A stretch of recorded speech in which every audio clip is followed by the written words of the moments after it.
Hello guys, आ गई हूँ मैं चटपटी खबर के साथ। जी हाँ, आज हम बात करने वाले हैं इमली सीरियल की। तो आज मैं आप लोगों को कुछ इंटरेस्टिंग सुनाऊंगी, जिसमें आएगी आज हो सकता है इमली की सच्चाई, निशांत की सच्चाई।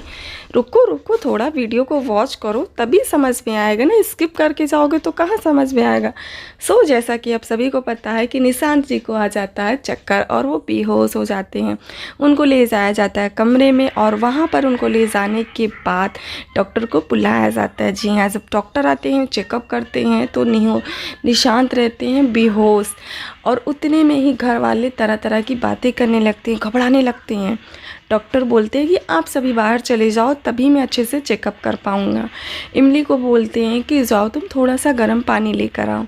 तब तक आ जाता है निशांत को होश। जी हाँ, निशांत को होश आने के बाद डॉक्टर उनको बोलते हैं कि अभी हमें तुम्हारा टेस्ट करना पड़ेगा, MIR करना पड़ेगा। उतने में निशांत उनको बोलते हैं कि डॉक्टर मुझे पता है कि मुझे क्या हुआ है। तो डॉक्टर जब सुनते हैं कि उनको क्या हुआ है तो वो थोड़ा सा जाते हैं चौंक। जी हाँ, और आता है कहानी में थोड़ा सा ट्विस्ट। निशांत अपनी बीमारी के बारे में डॉक्टर को बताते ही रहते हैं। तब तक इमली सुन लेती है कि उनको लिकोनिया की बीमारी है। ठहरो ठहरो ठहरो, हमारी इमली तो गांव से है ना, तो उसे कैसे पता होगा कि ये कौन सी बीमारी है। वो तुरंत जाके डॉक्टर से पूछती है कि ये कौन सी बीमारी है। जब डॉक्टर से इमली पूछती है तो तुरंत निशांत बोलते हैं कि मैं तुम्हें बताता हूँ कि ये कौन सी बीमारी है। इसमें थकान आता है, चक्कर आता है। जब आप अमेरिका से यहाँ आओ तो थोड़ा सा चेंज होता है, इसी वजह से ये बीमारी हो जाती है। लेकिन घर वालों को बताना नहीं तुम, वरना घर वाले हो जाएंगे परेशान। जी हाँ, इमली भी सोचती है कि घर वालों को क्या परेशान करना। इतने में गिर जाता है क्या, जी हाँ, गुलदस्ता गिर जाता है और पूरे घर वाले आ जाते हैं अंदर। और गिरता किससे है? निशांत से। घर वाले आते ही हैं तो पूछते हैं क्या हुआ। डॉक्टर उनको बताते हैं। डॉक्टर भी झूठ बोल देते हैं। जी हाँ, एक और झूठ कि निशांत को थोड़ा सा थकान कमजोरी है, जो अमेरिका से यहाँ आए हैं, थोड़ा सा चेंज हुआ है। उतने में उनकी माँ तुरंत बोलती है अमेरिका में तो खाना पीना तो मिलता नहीं था बेचारे मेरे बेटे को, तो थकान और कमज़ोरी तो आती ही आती है। तो अब यहाँ का तो हो गया, अब हमारी मालिनी का तो कुछ ना कुछ तो देखना ही देखना है ना कि क्या होता है मालिनी और आदित्य का। तो मालिनी और आदित्य की होती है बात, जिसमें आदित्य बोलते हैं कि मैं बहुत ज़्यादा घबरा गया था, मेरे मन में तरह तरह के सवाल आने लगे थे कि क्या हो गया, और मैं बहुत ही ज़्यादा परेशान हो गया था। तो हमारी इमली इसमें पीछे कैसे रह सकती हैं। हमारी इमली भी यही बात सोचती हैं कि आखिर क्या हो गया था निशांत जी के। उनके मन में भी तरह तरह के सवाल आ रहे हैं, निगेटिव थॉट्स आ रहे हैं, वो भी परेशान थी। उतने में ही क्या होता है, जी हाँ, उतने में ही आ जाते हैं कौन? सुंदर, और उनके पास वो बिल लेकर। अभी हमारी मालिनी और इमली की स्टोरी तो बाकी है ना, थोड़ा सा रुको, तो अभी वेट करो। तो वहीं पर दूसरी ओर मालिनी को दिखाता है। मालिनी भी आदित्य से बोलती हैं कि मैं आपसे कुछ भी नहीं छुपाना चाहती हूँ, मेरे मन में भी थोड़ा सा निगेटिव थॉट्स आने लगे थे। जी हाँ, वो भी थॉट्स क्या हैं? जब मालिनी को मिलती है अपने कमरे में इमली की ड्रेस की बिल, जी हाँ, जिसे देखकर मालिनी चौंक जाती हैं। ये सब तो आप देख ही चुके हो, लेकिन वो कहती क्या है आदित्य से? कहती हैं कि मुझे लगा कि मेरा हस्बैंड वैलेंटाइन डे के दिन मेरे अलावा किसी और के लिए भी कपड़े लेकर आया। मेरे मन में भी गलत थॉट्स आने लगे थे, लेकिन जब मैंने सुंदर से बात की तो मेरी सारी गलतफहमी दूर हो गई। जिसे सुनकर आदित्य बोलते क्या तुमने सुंदर से बात की? मालिनी बोलती हाँ। वहीं दूसरी ओर सुंदर बोलता है इमली से कि मुझ में और तुम में बहुत फ़र्क है। जहाँ मैं सबको मैम सर कह के बुलाता हूँ, वहीं पर तुम सभी को रिश्तों का नाम दी हो। अगर मालिक कुछ नौकर से लेता है तो वो उसका हैक कहलाता है, लेकिन अगर वही नौकर मालिक से कुछ लेता है तो वो उसकी चोरी कहलाती है। दूसरी ओर फिर सुंदर बोलते हैं कि मुझे पता है कि तुम कुछ गलत नहीं करोगी। इमली तुरंत उस पर बोलती है कि मैं सीता मैया की कसम खा के कहती हूँ कि मैं अपना बुरा तो चाह सकती हूँ, लेकिन घर वालों का बुरा नहीं कर सकती। चलते हैं इमली के ड्रेस की तरफ। जी हाँ, जब इमली ड्रेस का बिल देखती हैं तो बिल देखकर वो जाती हैं चौक। जी हाँ, क्योंकि बिल रहती है 3000 की, जो है ड्रेस की कीमत। इतनी महंगी ड्रेस देखकर इमली के मन में आता है ख्याल। क्या ख्याल? कि मैं इतनी महंगी ड्रेस नहीं रख सकती हूँ।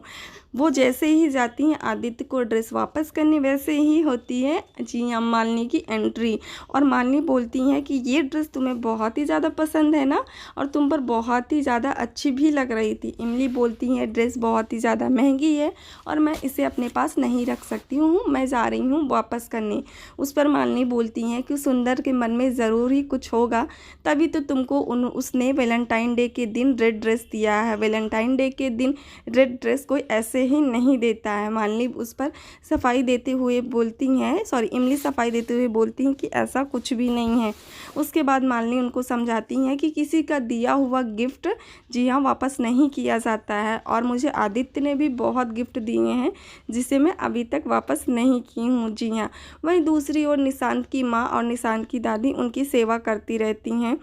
तो निशांत बोलते हैं कि जाइए आप दोनों सो जाइए, परेशान मत। वहीं इमली की एंट्री होती है ग्लास की दूध लेकर। जी हाँ, फिर उनकी माँ बोलती हैं बेटा तुम दूध पीकर सो जाना।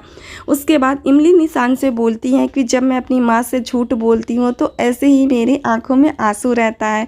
उस पर निशांत बोलते हैं कि इसका मतलब दुनिया में हर इंसान ही झूठा है, क्योंकि कोई ना कोई किसी न किसी तरीके से झूठ बोलता है। कोई किसी को दर्द देने के लिए झूठ बोलता है, कोई किसी को खुशी देने के लिए झूठ बोलता है। तुमने भी कभी ना कभी झूठ बोला होगा। जी हाँ, इस पर इमली भी सोचने लगती हैं कि कैसे उसने अपनी माँ से झूठ बोला था।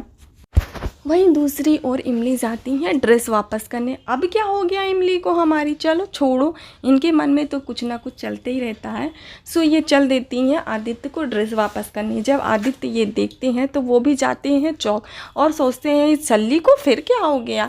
इमली बोलती है कि मैंने बहुत बड़ी गलती कर दी झूठ बोलकर, मुझे झूठ नहीं बोलना चाहिए था, आपने बिल्कुल सही कहा था। उससे अपनी गलती का एहसास होता है कि मैंने झूठ बोलकर गलती कर दी। वहीं पर आता है कहानी में ट्विस्ट, जो है आज मेन सीरियल का मेन ट्विस्ट। जी हाँ, आता है इमली की माँ का फ़ोन। किस पर? जी हाँ, आदित्य के फ़ोन पर। और जिसे देखती हैं मालिनी। मालिनी फ़ोन देखते ही सोचती हैं पगडंडिया से इतनी रात में कौन फ़ोन कर सकता है। सोचते हुए वो बोलती हैं हो सकता है किसी को ज़रूरी काम हो, और फ़ोन वो कर लेती हैं पिक। जब वो फ़ोन उठाती हैं तो इमली की माँ बोलती है कि मैं इमली की बोल रही हूँ माँ। जब इमली की माँ सुनती है मालिनी तो वो बताती हैं कि मैं हूँ कौन, मालिनी, आदित्य की बीवी। लेकिन इमली की माँ फ़ोन कर देती है होल्ड। जी हाँ, और वहीं दूसरी औरत से बोलने लगती है कि इतनी रात में कौन फ़ोन उठा सकता है, कोई औरत, वो भी आदित्य का। वो घबरा जाती हैं। तो दूसरी औरत जो रहती है वो उनको समझाती है कि हो सकता है वो उनकी माँ हो या बहन हो या फिर कोई और। इतने में उनकी इमली की माँ बोलती है मालिनी से कुछ ऐसी बात जिसे सुनकर जाती हैं मालिनी चौक, और पूरे घर वाले पहुँच जाते हैं जहाँ पर इमली की होती रहती है बात, जहाँ पर आदित्य बोलते हैं कि हमें ये भी बात नहीं छुपानी चाहिए। उतने में ही मालिनी पूरे घर वालों के साथ आ जाती है और कहती है बहुत ही देर हो चुकी है क्योंकि हमें पता चल चुका है यहाँ सच।